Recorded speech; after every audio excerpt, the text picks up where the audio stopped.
香港好多打卡點咧，你去咗嗰笪地方，你唔夠5分鐘，你就會覺得，唉，好似冇乜特別啊，想走啊。喺啟德體育園行咗差唔多45分鐘啦。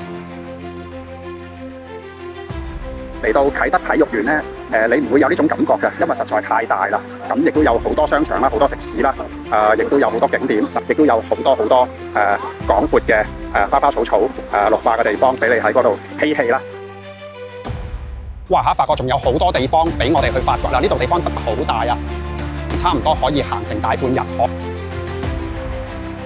其實係一個好好嘅地方俾我哋去搞活動啦、搞演唱會啦、搞體育賽事啦、美食節啊、文藝體育表演啊。如果相關當局可以善用呢個環境，去每個禮拜都搞活動，其實絕對可以吸引到好多旅客嚟香港玩咯。